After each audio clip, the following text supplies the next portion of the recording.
오늘은 여러분들이 한번 좀 들어보셨음직한 네오마르크시즘 얘기를 드려보려고 합니다. 뭐 그럴싸하게 포장되어 있지만 결국 교회 없애려고 사단이 만들어낸 논리적인 사조입니다. 1960년대 나왔는데요.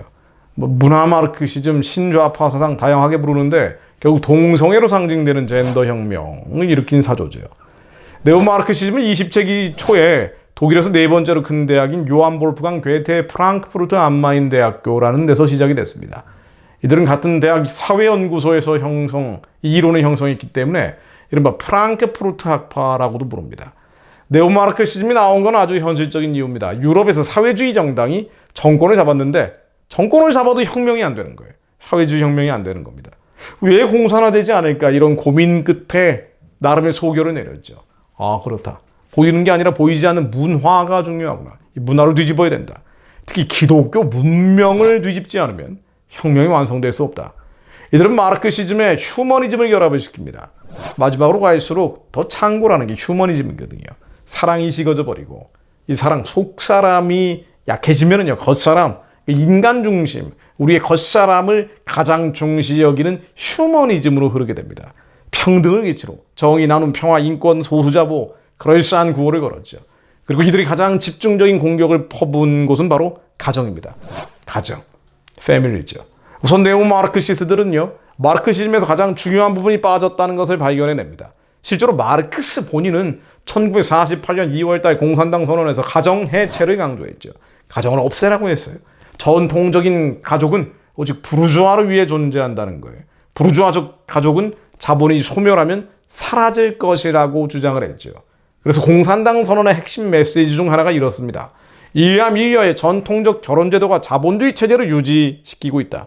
일남일녀가 결합한 가정이 깨져야 자본주의도 깨진다는 겁니다. 마르크스주의자가 왜 그렇게 교회에 적대적인지, 왜 그렇게 집요하게 전통적 가정 해체에 집착하는지를 알 수 있게 하는 대목이죠. 마르크스가 그렇게 주장한 거예요. 바로 사탄이 기름 부었기 때문에 그런 깨달음을 얻게 된 거겠죠. 심지어 마르크스와 지옥행 동지였던 엥겔스는요, 가족, 사유재산, 국가의 기원이라는 책까지 써냈습니다.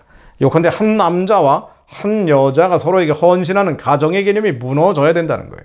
그래야 자본주의도 무너뜨릴 수 있다는 겁니다. 아주 지루하고 역겹지만은요, 엥겔스 주장의 일부를 인용해보면 이렇습니다. 단원, 일남일녀의 결합은 결코 남자와 여자의 화합으로서 역사에 등장한 게 아니다. 오히려 반대다. 단원은 한 성에 의한 다른 성의 억압으로 선사시대 전체에 거쳐 그때까지 나타난 적이 없는 양성 간의 충돌 선언이다. 역사에 나타난 최초의 계급 대립은 단원에서 남편과 아내의 적대적인 발전과 일치하고, 최초의 계급 억압은 남성에 의한 여성 억압과 일치한다. 자, 이 내용들 사실은 요즘 페미니스트들이 하는 얘기하고 너무 똑같죠. 페미니스트들은 지금 마르크시즘에 자신들 이론적 젖줄을 대고 있기 때문에 결국은 같은 영적인 흐름으로 갈 수밖에 없습니다. 자, 제가 좀 더 인용해 보겠습니다. 지배계급은 여전히 경제적 영향의 지배를 받기 때문에 그저 예외적인 경우에나 자유로운 결혼을 하지만 비지배계급의 경우에는 일반적인 현상이다. 따라서 결혼의 완전한 자유는 자본주의적인 생산과 이를 통해 형성된 소유관계, 예컨대 오늘날 아직도 배우자 선택에 강력한 영향을 미치는 모든 부차적인 경제적 동기가 제거되었을 때에야 비로소 보편적으로 실행될 수 있다. 그러면 상호간의 애정 외에 다른 어떤 동기도 남지 않게 된다. 한마디로 일남일녀의 결합, 이 돈에 기초한 일남일녀의 결합, 이것이 없어져야 돈 자체도 없어진다. 자본주의가 없어진다는 거예요.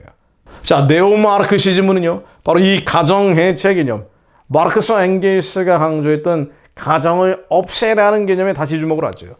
성경에 나오는 교만자들입니다. 거만자들, 자고한 자들이 하는 일들이 이런 식이죠. 하나님이 인간 세상에 주신 기본 질서, 교회고요, 가정이고 시장인데 이걸 없애기 위해서 이 방법 저 방법 다 써보는 겁니다. 엥겔스는 집요하게 일부일처제를 부정을 했죠. 일부일처제는 친아버지가 확실한 아이들을 낳는다는 명백한 목적을 내세워서 남편의 지배에 기반을 두는데, 남편이 아내를 지배하는 구조가 바로 일부일처제라는 거예요. 그래서 친아버지를 확실히 해야만 하는 까닭에 훗날 아이들이 아버지의 재산에 대한 직계 상속자가 되기 때문에 이것이 유지됐다라고 주장합니다. 일부일처제라는 게 오직 돈 때문에, 자본 때문에 비롯했기 때문에 일부일처제가 없어지면 돈도 없어지고 자본도 없어진다는 거예요. 이후에 마르크스주의자들은요, 전통적 가정해체 이론을 만들어내고요, 다양한 가정 생성 이론으로 전개를 하기 시작합니다. 남자와 여자, 여자와 여자, 이부 다처 이처 다부, 사람과 짐승, 사람과 인형의 결혼, 폴리아모니, 이런 수많은 다양한 가정 형태들, 사랑한다는 이유로 모든 성경적인 율법을 없애가는 겁니다. 성해방과 성혁명도 시작이 됐죠. 말도 많고 탈도 많은 페미니즘도 아주 급진적으로 변질이 되죠. 여성에게 참정권을 주자고 시작된 자유주의 페미니즘은요, 소위 급진 페미니즘, 레디컬 페미라고 하죠. 꼴을 바꿔버립니다. 사실 이 레디컬 페미니즘의 가장 큰 이론적인 토대는 마르크시즘이에요. 지금은 페미니즘은 그 이론적 토대 자체가 마르크시즘에 기초하고 있기 때문에 사실 여성학이라고 학교에서 가르치는 많은 내용들이 율론적 사고 구조에 기초해 있고요. 남자가 여자를 지배하고 있기 때문에 이런 가부장적 질서 자체를 없애야 된다는 전제를 깔고 있죠. 안타깝지만 말입니다. 여성의 자기결정권, 여성의 행복 추구권이라는 이름 아래 낙태를 비롯해서 온갖 다양한 형태의 혼인을 법적으로 인정하라, 이런 주장을 하기 시작합니다. 유럽연합 기본권 헌장 9조는요, 보호받아야 될 결혼을 규정을 하면서 남자와 여자의 결합이라는 기존의 언급을 없애버렸죠. 이 조항대로라면 동성결혼은 물론 일부 다처, 일처다부, 다처다부제, 짐승이나 인형과의 결혼도 법적인 용인을 하라는 결론에 이르게 됩니다. 2012년은 독일의 국가기관인 독일 유의위원회에서 이른바 생물학적 성별이 모호한 8,000명의 사람들에게 이들의 요구를 맞춰주기 위한 제3의 성을 만들어냈죠. 실제로 2017년 11월 9일에는 독일 연방헌법재판소가 인간의 기본권에 기초해서 간성, 인터섹스라는 새로운 성으로 등록할 수 있도록 허가하도록 결정을 합니다. 이 동성애 문제가 독일이 굉장히 심각하거든요.